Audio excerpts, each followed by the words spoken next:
This is a quiet place, that house in the trees with the shady lawn. If, child, you knew what goes on, you would not call it a quiet place. Why, a phantom abides there, the last of its race, and a brain spins there till dawn. Thomas Hardy, The House of Silence. Hello everybody, it's Josie here.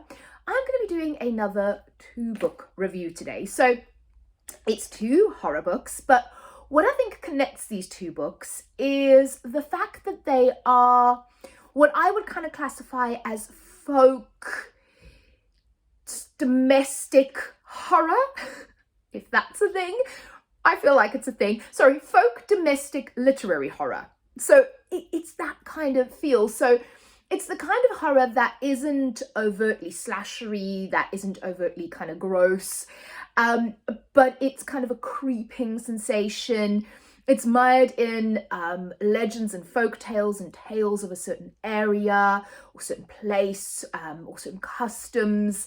It has focus on family and characters. It is very beautiful and well written prose when you read it, and it just has kind of that feeling of kind of creepiness and horrorness, but without that very outright, I'm gonna stab you kind of horror. So that is what my definition of folk literary domestic horror is. So the first book that I'm going to be talking about is this gorgeous book over here. It's Pine by Francine Toon. Now, first of all, let's appreciate the pretty cover, because we all know I like a pretty cover. And then there's a rabbit on the back. It's just very, very beautiful, and it has that kind of French flap. Look at the inside. Let's just appreciate, because we like books on this channel. So, Pine by Francine Toon. So what is Pine about? So Pine is about a young girl called Lauren. I think she's 10 or 11 in the book. And I'm going to just from the offset say that I'm not necessarily a huge fan of books that are written from a very young point of view, protagonist.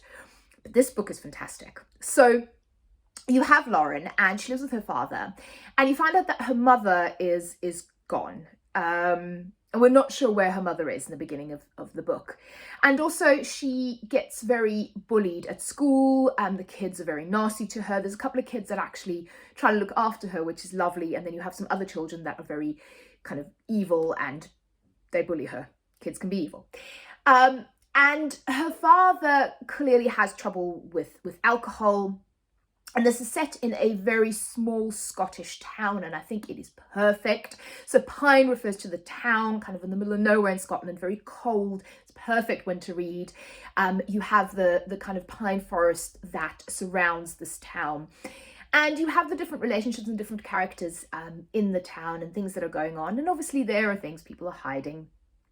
And so this is, I guess, where the kind of the domestic part of it comes in for me, is that sort of that human element of people that have secrets about, the father and daughter and the family and other families and things that happen. And you slowly kind of get to figure out what was going on. I don't want to give too much away of the story, because I feel like it's one of those ones you need to immerse yourself in and kind of go along with the story, but you find out what happens to Lauren's, or what happened to Lauren's mother. And it's not, I would never say it is, this is not a fridge book or a freezer book. This is the kind of thing that's perfect for a cold winter night by candlelight or morning. I was reading it in the early mornings by candlelight, because that's how I like to read. And it's just perfect for that. It has that atmosphere, the place, I feel like, is a character in the book as well. That kind of beautiful kind of Scottish village. Scotland, I think, just lends itself to horror really well, or to kind of creepiness really well. And this kind of, this isolated cold setting, and then these characters, and they're struggling with both their internal and then these external forces. I absolutely adored this. The one thing I would say, there was a bunny on the back of hair. There is scenes of animal butchery, not for any sort of cruelty or violence for food, but still that might be something that's triggering to people. But I just overall find this book so beautiful, and it's so beautifully written. I think Francine Toon did a beautiful job of writing the actual, that's where the literary part of it comes in. And then the folk part is the tales and the kind of beliefs that people have, particularly in these small towns, and the mythology, and that interweaves itself with what actually happens in real life, and kind of I guess informs what people think is happening or what people believe. So not only is this beautiful on the outside, but it's a beautiful, beautiful read on the inside. So from Pine to Starve Acre. Now you can see how I kind of, also the bunnies, right? Yeah, the hares, actually they're both hares. So Starve Acre, this is by Andrew Michael Hurley.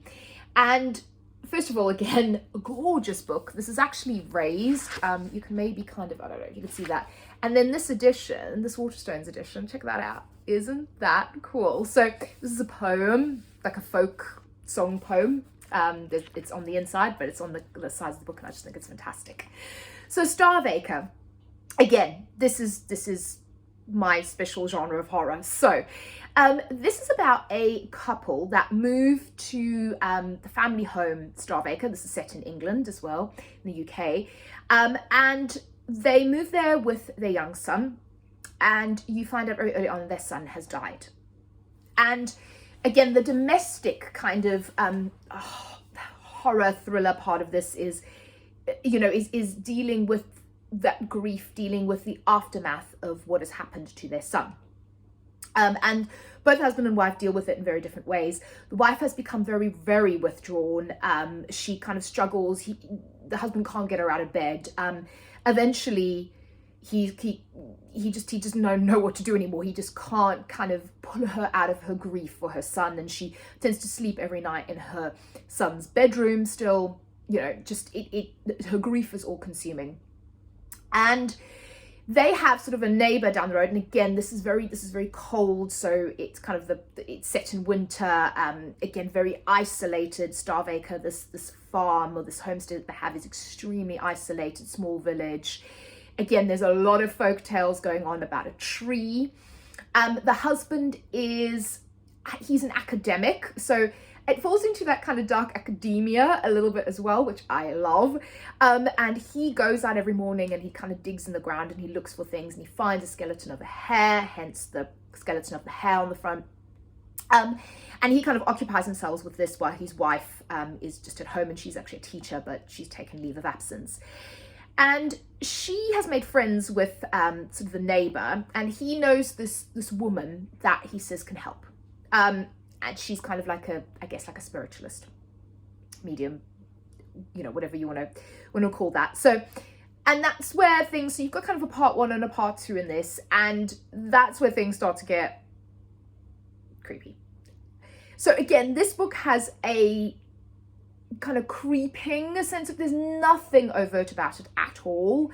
There is nothing so slashery, stabbery about it, but you have this kind of quiet creepiness, this sort of eerie setting, the folk tales, the kind of domestic issues between the husband and wife, and it's just, it's great. Again, I was reading this early morning, candles on, just cold, you know, it's perfect for this time of year, absolutely perfect. So I loved both of these books, so highly recommend them. If you think domestic folk literary with a bit of dark academia horror is your thing, then I would highly recommend Pine and Starve Acre. So thank you all again for watching. Let me know if you've read either of these or both of them, and let me know what you think, or if you have any recommendations. And I hope you're keeping well and safe. I will speak to you all again very soon. Bye.